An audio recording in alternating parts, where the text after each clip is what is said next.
एक समय नैमिषारण्य तीर्थ में शौनक आदि 88,000 ऋषियों ने श्री सूत जी से पूछा, हे प्रभु, इस कलयुग में वेद विद्या रहित मनुष्यों को प्रभु भक्ति किस प्रकार मिलेगी और उनका उद्धार कैसे होगा।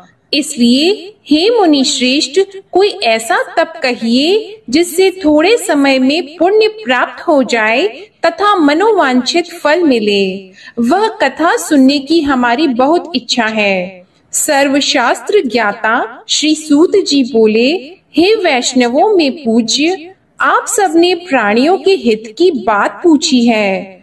अब मैं उस श्रेष्ठ व्रत को आप लोगों से कहूँगा जिस व्रत को नारद जी ने लक्ष्मी नारायण जी से पूछा था और लक्ष्मीपति ने मुनि श्रेष्ठ नारद जी से कहा था। सो ध्यान से सुनिए।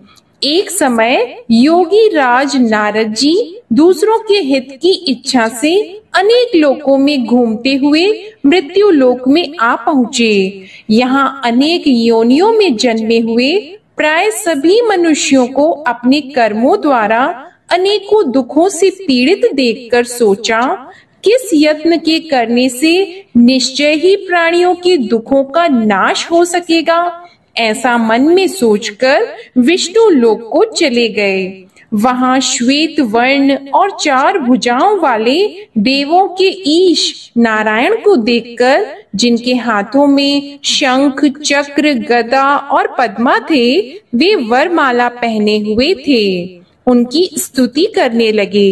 हे भगवान, आप अत्यंत शक्ति से संपन्न हैं। मन तथा वाणी भी आपको नहीं पा सकती। आपका आदि मध्य अंत नहीं है। निर्गुण स्वरूप सृष्टि के आदि भूति व भक्तों के दुखों को नष्ट करने वाले हो। आपको मेरा नमस्कार है। नारद जी से इस प्रकार की स्तुति सुनकर विष्णु भगवान बोले, हे मुनि श्रेष्ठ, आपके मन में क्या है? आपका किस काम के लिए आगमन हुआ है? निःसंकोच होकर कहिए। तब नारद मुनि बोले, मृत्यु लोक में सब मनुष्य जो अनेक योनियों में पैदा हुए हैं, अपने अपने कर्मों के द्वारा अनेक प्रकार के दुखों से दुखी हो रहे हैं। हे नाथ, मुझ पर दया रखते हो तो बताइए कि उन मनुष्यों के सब दुख थोड़े से ही प्रयत्न से कैसे दूर हो सकते हैं। हे नारद, मनुष्यों की भलाई के लिए तुमने बहुत अच्छी बात पूछी है। जिस काम के करने से मनुष्य मोह से छूट जाता है, वह मैं कहता हूँ, सुनो। बहुत पुण्य देने वाला स्वर्ग तथा मृत्यु लोक दोनों में दुर्लभ एक उत्तम व्रत है। आज मैं प्रेम वश होकर तुमसे कहता हूँ।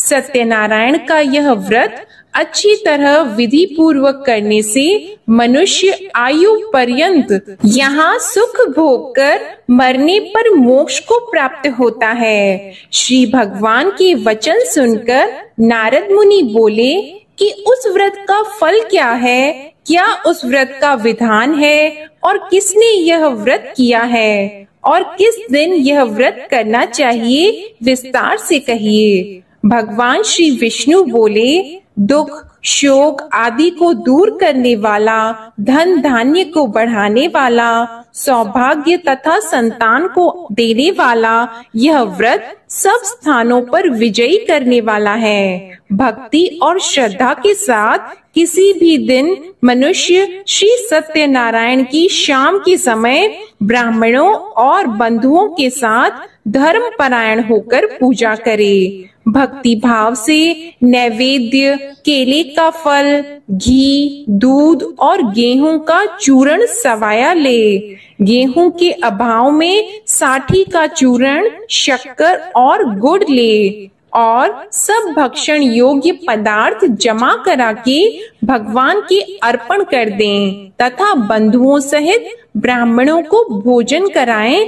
इसके पश्चात स्वयं भी भोजन करें। नृत्य गीत आदि का आचरण करके भगवान सत्यनारायण का स्मरण करते हुए समय व्यतीत करे। इस तरह व्रत करने पर मनुष्यों की सभी इच्छा निश्चय ही पूरी होती है। विशेषकर कली काल में भूमि पर यही मोक्ष का सरल उपाय है। इसके प्रसंग में सूत जी बोले, हे ऋषियों, जिसने पहले समय में इस व्रत को किया है उसका इतिहास कहता हूँ, ध्यान से सुनो। सुंदर काशीपुरी नगरी में एक अत्यंत निर्धन ब्राह्मण रहता था। वह भूख और प्यास से बेचैन हुआ नित्य पृथ्वी पर घूमता था। ब्राह्मणों से प्रेम करने वाले भगवान ने ब्राह्मण को दुखी देखकर बूढ़े ब्राह्मण का रूप धर के उसके पास जाकर आदर के साथ पूछा,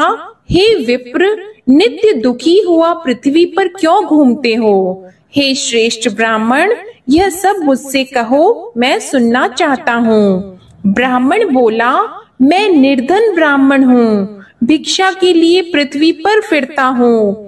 हे भगवान, यदि आप इसका उपाय जानते हो तो कृपा करके कहो।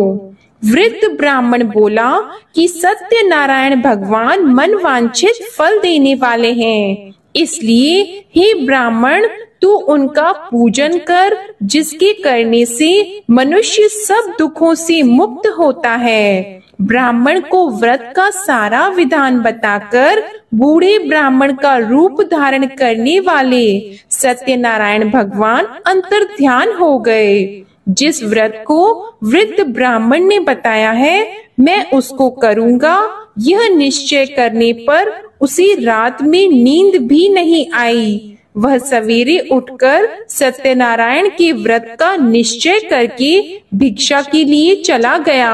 उस दिन उसको भिक्षा में बहुत धन मिला, जिससे बंधु बांधवों के साथ उसने सत्यनारायण जी का व्रत किया। इसके करने से वह ब्राह्मण सब दुखों से छूटकर अनेक प्रकार की संपत्तियों से युक्त हो गया। उस समय से वह ब्राह्मण हर मास व्रत करने लगा। इस तरह सत्यनारायण भगवान के व्रत को जो करेगा वह सब पापों से छूटकर मोक्ष को प्राप्त होगा। आगे जो पृथ्वी पर सत्यनारायण का व्रत करेगा वह मनुष्य सब दुखों से छूट जाएगा। सूत जी ऋषियों से बोले कि इस तरह नारद जी ने नारायण का कहा हुआ यह व्रत मैंने तुमसे कहा। हे विप्रो, मैं अब और क्या कहूँ? तब ऋषि बोले, हे मुनीश्वर, संसार में इस ब्राह्मण से सुनकर किस किसने इस व्रत को किया, हम वह सब भी सुनना चाहते हैं। इसके लिए हमारे मन में बहुत श्रद्धा है। सूत जी बोले, हे मुनियों, जिसने इस व्रत को किया है वह सब सुनो। एक समय एक ब्राह्मण धन और ऐश्वर्य के अनुसार बंधु बांधवों के साथ व्रत करने को तैयार हुआ। उसी समय एक लकड़ी बेचने वाला बूढ़ा आदमी आया और बाहर लकड़ियों को रखकर ब्राह्मण के मकान में गया। प्यास से दुखी लकड़हारा उनको व्रत करते देखकर ब्राह्मण को नमस्कार करके कहने लगा कि आप यह क्या कर रहे हैं और इसके करने से क्या फल मिलता है, कृपा करके मुझसे कहिए। ब्राह्मण ने कहा, सब मनोकामनाओं को पूरा करने वाला यह सत्यनारायण भगवान का व्रत है। इसकी ही कृपा से मेरे यहाँ धन धान्य आदि की वृद्धि हुई है। ब्राह्मण से इस व्रत के बारे में जानकर लकड़हारा बहुत प्रसन्न हुआ। चरण अमृत लेकर और प्रसाद खाने के बाद अपने घर को गया। लकड़हारे ने अपने मन में इस प्रकार का संकल्प किया कि आज गांव में लकड़ी बेचने से जो धन मिलेगा उसी से सत्यनारायण देव का उत्तम व्रत करूंगा। यह मन में विचार करके वह बूढ़ा आदमी लकड़ियां अपने सिर पर रखकर जिस नगर में धनवान लोग रहते थे वह ऐसे सुंदर नगर में गया। उस दिन वहां पर उसे उन लकड़ियों का दाम पहले दिनों से चौगुना मिला।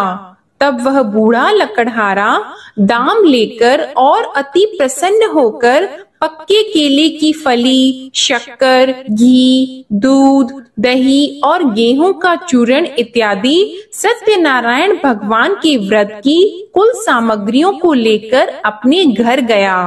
फिर उसने अपने भाइयों को बुलाकर विधि के साथ भगवान जी का पूजन और व्रत किया। उस व्रत के प्रभाव से वह बूढ़ा लकड़हारा धन पुत्र आदि से युक्त हुआ और संसार के समस्त सुख भोग कर वैकुंठ को चला गया। श्री सूत जी बोलते हैं कि हे श्रेष्ठ मुनियों, अब आगे की कथा कहता हूँ, सुनो। पहले समय में उल्का मुख नाम का एक बुद्धिमान राजा था। वह सत्य वक्ता और जितेंद्रिय था। प्रतिदिन देव स्थानों पर जाता तथा गरीबों को धन देकर उनके कष्ट दूर करता था। उसकी पत्नी कमल के समान मुख वाली और सती साध्वी थी। भद्रशीला नदी के तट पर उन दोनों ने श्री सत्यनारायण भगवान का व्रत किया। उस समय में वहां एक साधु वैश्य आया। उसके पास व्यापार के लिए बहुत सा धन था।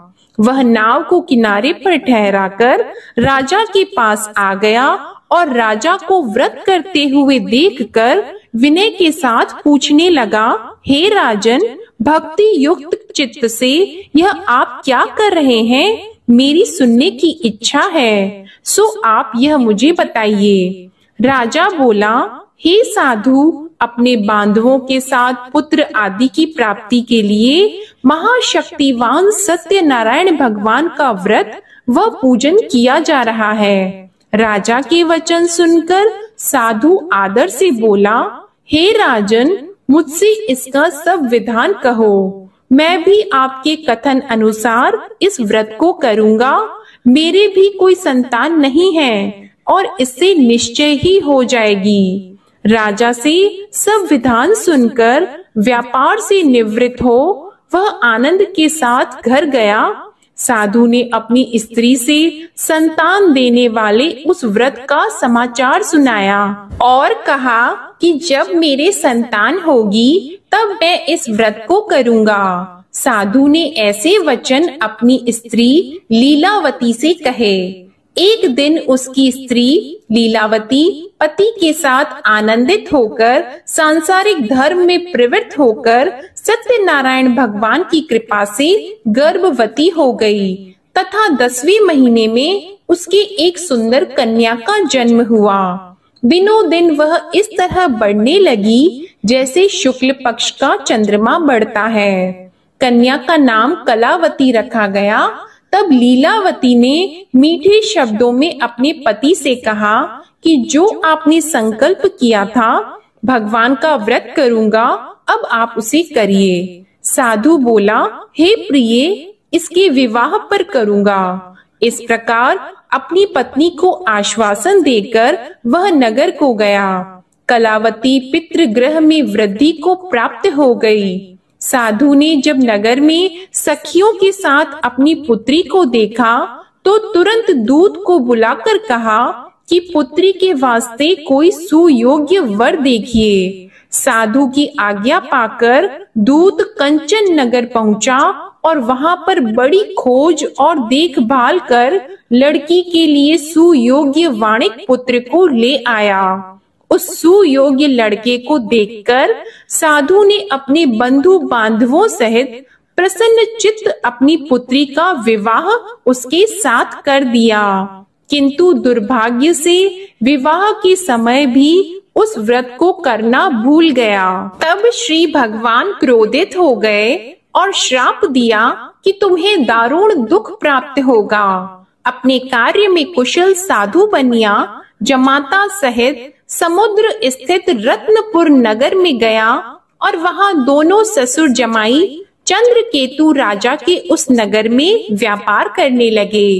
एक रोज भगवान सत्यनारायण की माया से प्रेरित कोई चोर राजा का धन चुराकर भागा जा रहा था, किंतु राजा के दूतों को आता देखकर चोर ने घबराकर भागते हुए राजा के धन को वहीं चुपचाप रख दिया जहां वो ससुर जमाई ठहरे हुए थे। तब दूतों ने उस साधु वैश्य के पास राजा के धन को रखा देखा तो वे दोनों को बांध कर ले गए और प्रसन्नता से दौड़ते हुए राजा के समीप जाकर बोले, यह 2-4 हम पकड़ कर लाए हैं, देखकर आज्ञा दें। तब राजा की आज्ञा से उनको कठोर कारावास में डाल दिया और उनका सब धन छीन लिया। सत्यनारायण भगवान के श्राप द्वारा उनकी पत्नी भी घर पर बहुत दुखी हुई और घर पर जो धन रखा था चोर चुरा कर ले गए। शारीरिक व मानसिक पीड़ा तथा भूख प्यास से अति दुखित होकर अन्न की चिंता में कलावती एक ब्राह्मण के घर गई। वहां उसने सत्यनारायण भगवान का व्रत होते देखा, फिर कथा सुनी तथा प्रसाद ग्रहण करके रात को घर आई। माता ने कलावती से कहा, हे पुत्री, अब तक कहाँ रह गई थी व तेरे मन में क्या है? कलावती बोली, हे माता, मैंने एक ब्राह्मण के घर श्री सत्यनारायण भगवान का व्रत देखा है। कन्या के वचन सुनकर लीलावती भगवान के पूजन की तैयारी करने लगी। लीलावती ने परिवार और बंधुओं सहित श्री सत्यनारायण भगवान का पूजन किया और वर मांगा कि मेरे पति और दामाद शीघ्र आ जाएं। साथ ही प्रार्थना की कि हम सबका अपराध क्षमा करो। सत्यनारायण भगवान इस व्रत से संतुष्ट हो गए और राजा चंद्रकेतु को स्वप्न में दर्शन देकर कहा, हे राजन, दोनों वैश्यों को प्रातः ही छोड़ दो और सब धन जो तुमने ग्रहण किया है वह दे दो, नहीं तो मैं तेरा धन, राज्य, पुत्र आदि सब नष्ट कर दूंगा। राजा से ऐसे वचन कहकर भगवान अंतर्ध्यान हो गए। प्रातः काल राजा चंद्रकेतु ने सभा में अपना स्वप्न सुनाया। फिर दोनों वाणिक पुत्रों को कैद से मुक्त कर सभा में बुलाया। दोनों ने आते ही राजा को नमस्कार किया। राजा मीठे वचनों से बोले, हे महानुभावों, भावी वश ऐसा कठिन दुख प्राप्त हुआ है, अब तुम्हें कोई भय नहीं। ऐसा कहकर राजा ने उनको नए नए वस्त्र आभूषण पहनाए तथा उनका जितना धन लिया था उससे दुगुना धन देकर आदर सहित विदा कर दिया। दोनों वैश्य अपने घर को चले गए। सूत जी बोले, वैश्य ने मंगलाचार करके यात्रा आरंभ की और अपने नगर को चला। उनके थोड़ी दूर निकलने पर दंडी वेशधारी सत्यनारायण भगवान ने उनसे पूछा, हे साधु, तेरी नाव में क्या है? अभिमानी वाणिक हंसता हुआ बोला, हे दंडी, आप क्यों पूछते हो?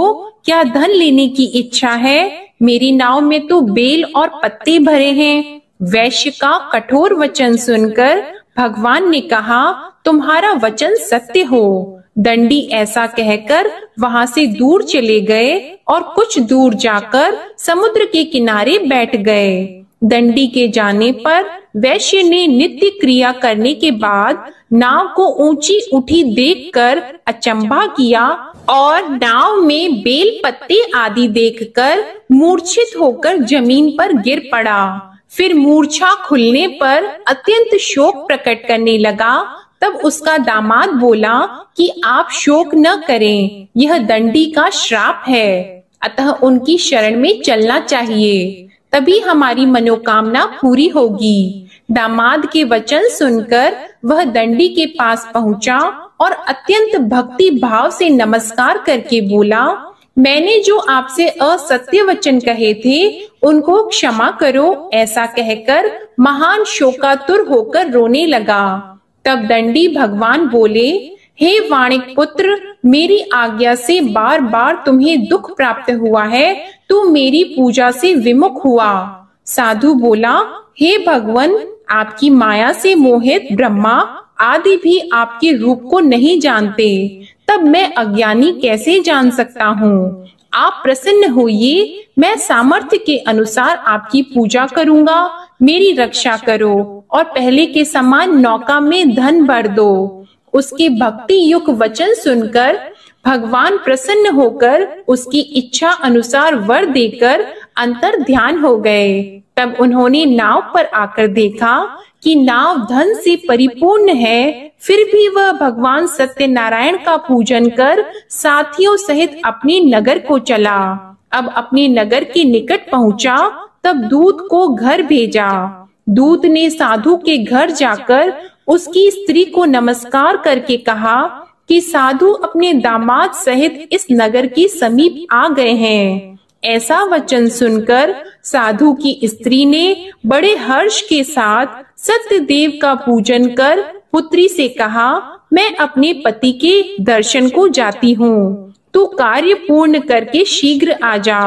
माता के ऐसे वचन सुनकर कलावती प्रसाद छोड़कर पति के पास गई। प्रसाद की अवज्ञा के कारण सत्यदेव ने रुष्ट होकर उसके पति को नाव सहित पानी में डुबा दिया। कलावती अपने पति को न देखकर रोती हुई जमीन पर गिर गई। इस तरह नौका को डूबा हुआ तथा कन्या को रोता देखकर साधु दुखी होकर बोला, हे प्रभु, मुझसे या मेरे परिवार से जो भूल हुई है उसे क्षमा करो। उसके दीन वचन सुनकर सत्यदेव प्रसन्न हो गए और आकाशवाणी हुई कि हे साधु, तेरी कन्या मेरे प्रसाद को छोड़कर आई है, इसलिए इसका पति अदृश्य हुआ है। यदि वह घर जाकर प्रसाद खाकर लौटे तो इसे पति अवश्य मिलेगा। ऐसी आकाशवाणी सुनकर कलावती ने घर पहुंचकर प्रसाद खाया, फिर आकर पति के दर्शन किए। तत्पश्चात साधु ने बंधु बांधवों सहित सत्यदेव का विधि पूर्वक पूजन किया। उस दिन से वह पूर्णिमा को सत्यनारायण का पूजन करने लगा। फिर इस लोक का सुख भोग कर अंत में स्वर्ग लोक को गया। सूत जी बोले, हे ऋषियों, मैं और भी कथा कहता हूँ, सुनो। प्रजापालन में लीन तुंगध्वज नाम का राजा था। उसने भी भगवान का प्रसाद त्याग कर बहुत दुख पाया। एक समय वन में जाकर वन्य पशुओं को मारकर बड़ के पेड़ के नीचे आया। वहां उसने ग्वालों को भक्ति भाव से बांधवों सहित सत्यनारायण जी का पूजन करते देखा। राजा देखकर भी अभिमानवश वहां नहीं गया और न ही पूजन किया या नमस्कार किया। जब ग्वालों ने भगवान का प्रसाद उसके सामने रखा तो वह प्रसाद को त्याग कर अपनी सुंदर नगरी को चला गया। वहां उसने अपना सब कुछ नष्ट पाया तो वह जान गया कि यह सब भगवान ने किया है। तब वह विश्वास करके ग्वालों के समीप गया और विधि पूर्वक पूजन करके प्रसाद खाया तो सत्यदेव भगवान की कृपा से पहले जैसा था वैसा ही हो गया। फिर दीर्घ काल तक सुख भोग कर मरने पर स्वर्ग लोक को गया। जो मनुष्य इस परम दुर्लभ व्रत को करेगा, भगवान सत्यनारायण की कृपा से उसे धन धान्य की प्राप्ति होगी। निर्धन धनी और बंदी बंधन से मुक्त होकर निर्भय हो जाता है। संतानहीनों को संतान प्राप्त होती है तथा सब मनोरथ पूर्ण होकर अंत में वैकुंठ धाम को जाता है। यह सत्य है। श्री सूत जी कहते हैं कि ब्राह्मणों, आपको मैंने सत्यनारायण व्रत की यह पावन कथा सुनाई है। इस व्रत का पालन करके मनुष्य सभी दुखों से मुक्त हो जाता है। विशेषतः कलयुग में श्री सत्यनारायण की पूजा महान फल देने वाली है। इन देवता को कोई सत्यनारायण कहते हैं और कोई सत्यदेव कहते हैं। अनेक रूपों में श्री सत्यनारायण भगवान सभी के मनोरथों को पूर्ण करते हैं। ये सनातन सत्यदेव कलयुग में सत्य व्रत के रूप में अवतरित होंगे।